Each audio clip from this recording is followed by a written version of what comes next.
Sean Dahl, Space Weather Prediction Center Service Coordinator, thank you so much for talking to me today. We have a G4 geomagnetic storm absorbed.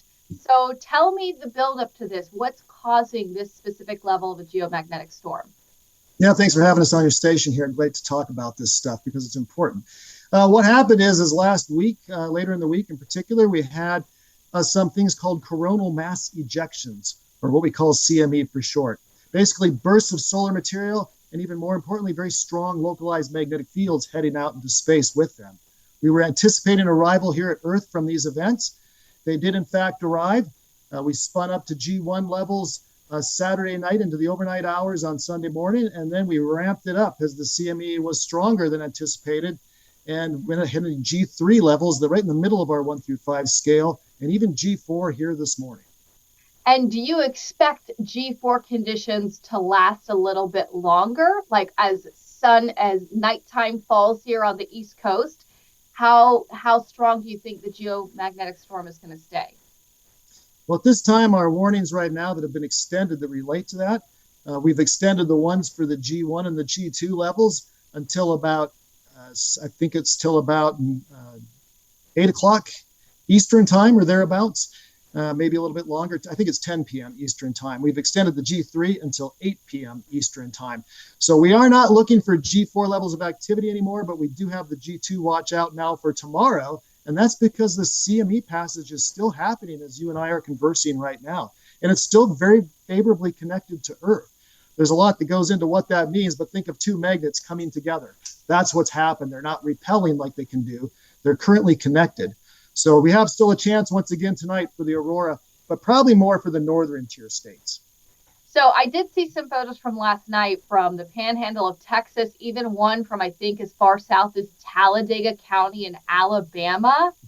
So here in Georgia, we haven't seen any photos, but what kind of planetary index would it take for us to see the northern lights here again in Georgia? Yeah, early May. We hit that Early G5 May. extreme storm levels, that's right. And that was sustained for almost 24 hours. We're at least at the G4 and G5 levels.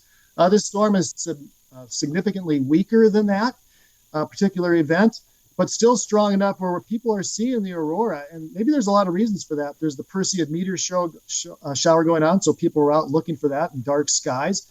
And then some of them began to see the aurora, or they were capturing it on their digital technologies, and they maybe didn't even observe it because it was so faint, but it was there. That's what was going on with this particular storm, maybe why it's being seen in some of these places like Alabama or maybe even northern Georgia. I've seen report even from Arizona. Arizona, wow. And let me close with this. When we are in this active phase of the sun and we see this possibility still in the next 2 years, while we're in this active part of the sun cycle of more stronger geomagnetic storms, what do you hope comes out of this aurora activity from the perspective of public interest and public observation? Yeah, we want people to be space weather ready, just like they are for regular terrestrial weather that you and all the other broadcast meteorologists are so involved with in bringing out the message, people's lives and safety for a tornado warning, for instance. Even though we don't have to do that when it comes to space weather, people should know that behind the scenes, we're engaged with all these infrastructure operators and technology maintainers from the power grid, aviation, NASA, and the benefit of the astronauts in the space station, among many others, that we're talking with and communicating with. So the fact there's opportunities like this during the solar cycle, and we are not near peak yet, by the way. That still could happen later this year or early next year.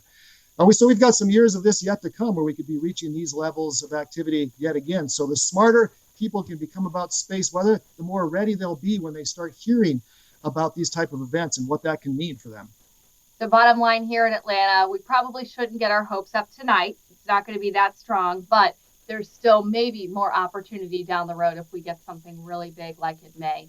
I think that's very well said. Right now, we expect conditions to begin to weaken at some point today. That doesn't mean that they will. 93 million miles is a long ways away to try to forecast what's coming from the sun and predict what's happening here near Earth. But just know that the chances are there, although probably much less so than last night. Sean Dahl, thank you so much for joining us today from the Space Weather Prediction Center. You're very welcome. My pleasure. Thank you. Thank you.